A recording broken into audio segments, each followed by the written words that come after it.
What's the new book about?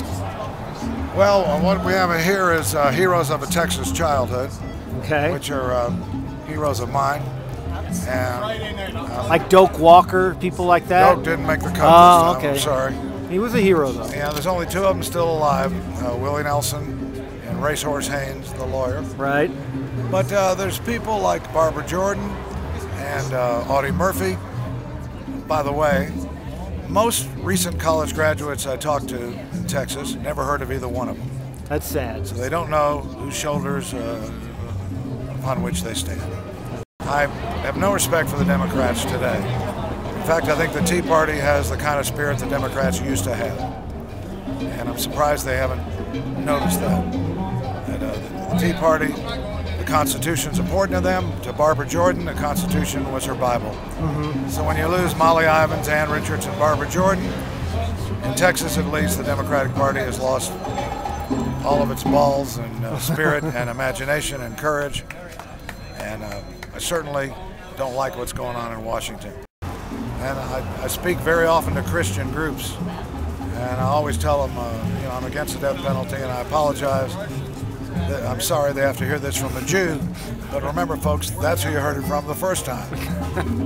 I think politics has reached a point where we really need the order, the law that I'm suggesting, which is limiting all elected officials to 2 terms, 1 in office and 1 in prison. I've had it with basically with Obama as a government, really a government by ego. And I just think the guy just doesn't have the chops. You know, he just doesn't. And the Gulf crisis showed that to me. He sent the bust of Winston Churchill back to England. Right. And I've just read the 900 pages, the biggest book I ever read on Churchill. And here is a man with real imagination and courage and generosity for his opponents. When his biggest enemy of all political time, a guy who just screwed Churchill, named Lord Philip Snowden, when he died, Churchill wrote a beautiful, eloquent eulogy, that's the word I'm looking for, in the Times for him. And his widow wrote Churchill, and she said, now I know why they call you the great gentleman, because you have such generosity for your enemies. Does Obama seem to fit that? No, he doesn't. He's just you know, he'd be a good majority whip. He's a good panderer. He's a good puppet. You can't expect more out of him than he has to offer. He just doesn't have the chops. But the bad guys are guys that have been hall monitors, student council president, young Republicans, young Democrats. They've been in politics their whole damn lives. And they're bad people, and they're drawn to politics these days.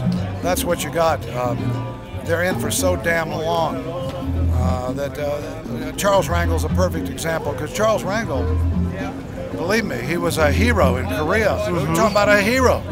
And a hero in civil rights when it meant something. Not Al Sharpton or Jesse Jackson. He was the real deal, man.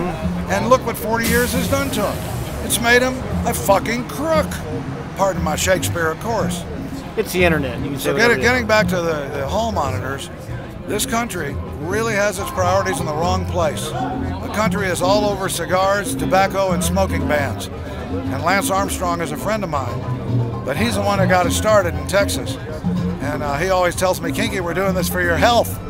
Well, let me tell you something. The countries of Israel, Japan, Spain, Portugal, Greece, Italy are 6 countries.